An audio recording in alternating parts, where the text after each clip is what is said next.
time for a few words with Boy George. George, welcome tonight. Now, you've been spreading yourself over almost every chat show that is in existence over the past few weeks. You cheeky bugger. I only did 2 chat shows. I did Wogan and I did Donahue. And actually, the Donahue thing was for America.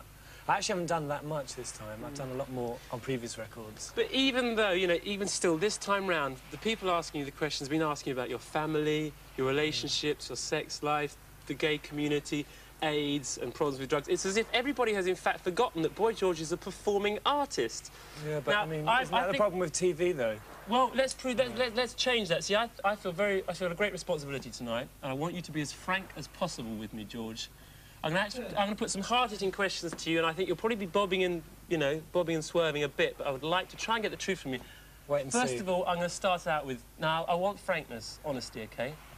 We're all listening. I want you to tell us about your music life. What about it? Tell us about it. Come on, you've been evading it for so long. You've been talking about all these other things. First of all, let's just, like, put one thing straight, OK? When you go on... I mean, no, when you bring a record out, like with Wogan, I mean, I kind of didn't want to go on there and do an interview, but they won't let you go on. They won't let me go on and do the song without talking, because they know I'm good at talking. And they're limited to how many pop personalities they can have on TV that can actually hold their own and talk. So that's why they always hassle me to go on TV shows, and Wogan is watched by a lot of people, so... Out of the fact that I want people to hear my music, I went on that show, you know, and...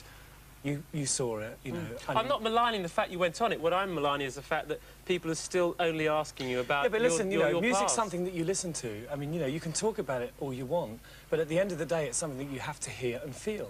And that's the thing that people don't realise. You know, the fact that I am, you know, a celebrity has got nothing to do with my music at all. In fact, a lot of the things I do talk about have nothing to do with music. Because what can you say about music? Well, that's what I was going to ask you. I mean, do you not like talking about your music?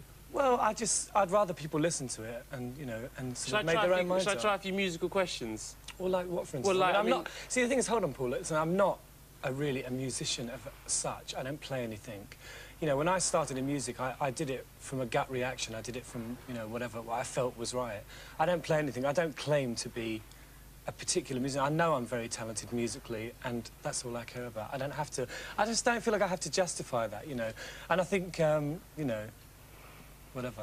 So, I mean, you know, you're not prepared to talk about your solo career. I'll talk about my music. I'll talk about, you know, songs and things like that, you know. I'll talk about how I write songs, but as far as, like, you know, talking about sort of chord structures and things like that, I'm useless at things like that. No, not chord structures, but it's like, you know, for instance, how do you feel that your solo career is going? You know, Sold didn't do brilliantly. I mean, Everything I Own did very well, but the other tracks it didn't do brilliantly here, but it did brilliantly everywhere else, you know. And also, people forget that England is a really small country and a very bigoted country when it comes to music. If you look at the brilliant record that Prince made, Sign of the Times, as a lyric writer, I thought it was a brilliant song, and I couldn't believe it only got to 20.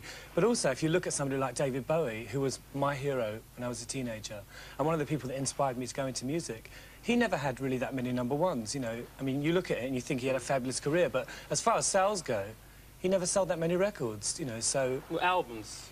He sold a lot of albums. He sold, you know, not in comparison with people like Michael Jackson and Kylie Minogue.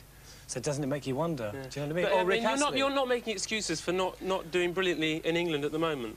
Well, I don't see why I should, you know. I mean, no, that's what I'm asking. Is that what you're saying? The thing is, you know, people think that the charts that's it as far as music goes. Yeah, you know, there's like, I mean, I've got millions of albums that, you know, other people probably haven't even heard of, you know. So, I mean, you know, it's not, you know, I just don't think you can worry about it, because the thing is, after you've made your record and, you know, you've designed the sleeve, doing all the things that you can actually have a say in, the rest of it is crap, bullshit. It's got nothing to do with it. Do you find that music isn't... I mean, you obviously, as I said, you're a very good chat show guest, and you speak out, and you're sort of like... You seem to be a representative for so many things now.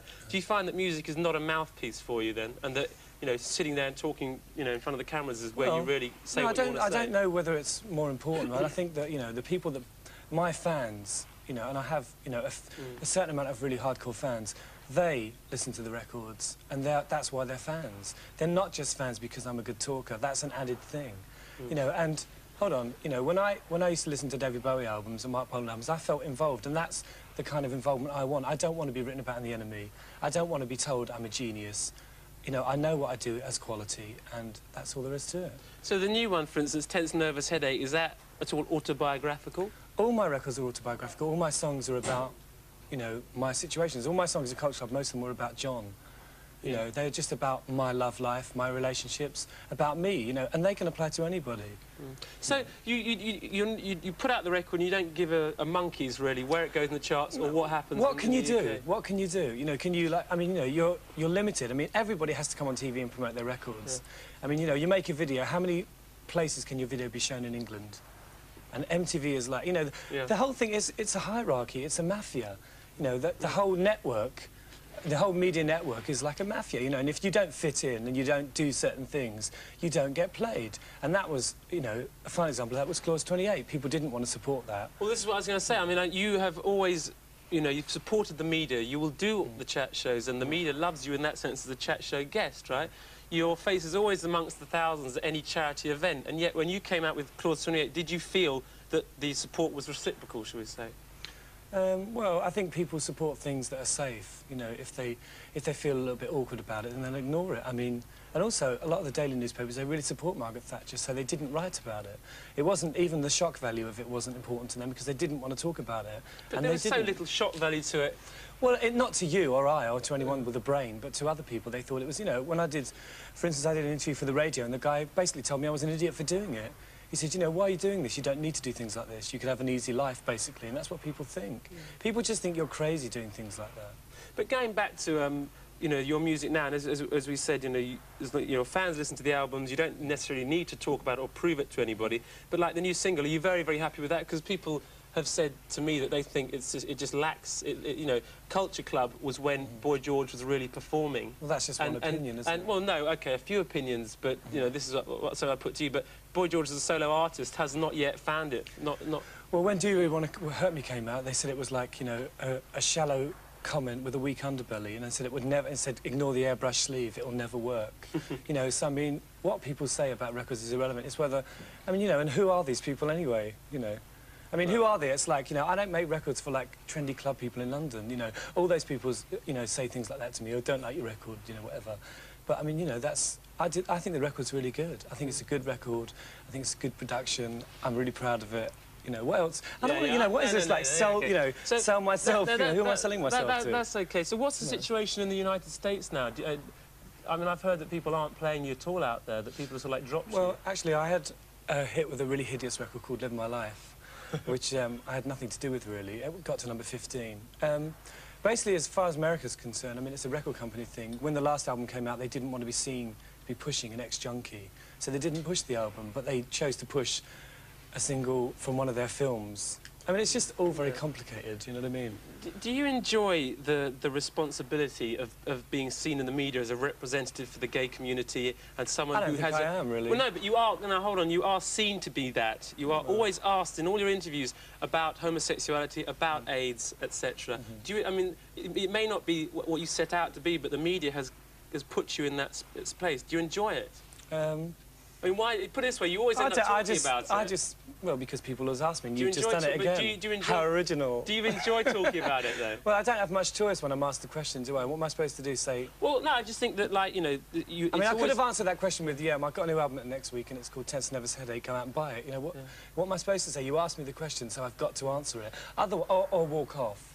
You know, it's like when someone says, you put on weight, what do? Storm off and say, don't be so rude. It's like, you've got to deal with it, you know, and that's why people have me on TV, because they know that I'm going to, you know, deal with it. And at the end of the day, right, I mean, like, when I went on Sue Lawley, she was vile to me, but people like me better for not being vile back. And believe me, I could really tear her to shreds. Honey, I'd leave her in a pool of blood. So, you know, it's like, if I really wanted to be nice, but I don't want to go on TV and prove that I can be really bitchy. I know I can do that. I've been doing it since I left school. Right, I've been doing it on trains and on buses and in airports. I've been doing it for years, right? I suppose everybody's thinking I'm rather timid now, yeah. No, you're not a little timid. No. But I'm not you're trying to make me look timid. No, I'm not. No, I'm not. I think you are in a way. I think you are in a way. I was starting out to try and ask you about your musical career because I thought, why hasn't anybody asked me about it? Well, obviously, you don't want to talk about that. No, it's got nothing to do with that. I don't want to talk about it, but what can you ask me? Yeah. Well, what can you ask me? When you're just like, you know... Well, no, what I was going to say is why... Well, I've seen interviews on this show and you've talked to, like, musicians, and they're dull. Yes. I mean, that is what it's all about. It's lousy to listen to, it's lousy to watch, no one's interested. There's nothing in there that goes beyond the musicianship. Now, what I was saying is there's something in you that will talk and address other subjects. Like the Pet Shop Boys will not talk about it. Erasure don't come out to talk about what? all about the gay community and AIDS, which is what I was talking about. Shame. And you won't get Holly Johnson or Mark Almond necessarily because they think it's going to damage their record sales. And in a lot of ways, they're true. It's true. It does sort of damage your record sales a bit. But at the end of the day, you've got to decide what's right for you, what you want for yourself. You know, it's not about pleasing lots of people. It's about what you want for you, you know.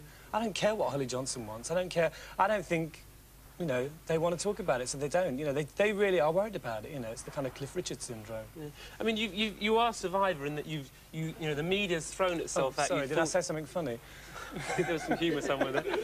The media's thrown its full weight at you, and you're still here. Do you feel like you still are a target for the press, or...? I think as long as I go on chat shows, as long as I am the way I am, yeah, of course I'm going to be a target for interviews and stuff. Are you always going to be known as a musician, or do you think in the end that might develop into something else? I mean, as I say, your talents as someone who can actually talk and say what they really think, do you think that could maybe supersede it in years to come? Yeah, but, you know, I mean, you're sort of going on about me being a, like, media personality, but, I mean, look at somebody like Mark Bolan, for instance. Mark Bolan was fabulous, right? And Mark Bolan was like, it was more than just the music, you know. And people, now, hold on. Yeah. People were fans, I think, when I was a fan, and I still am a fan of music.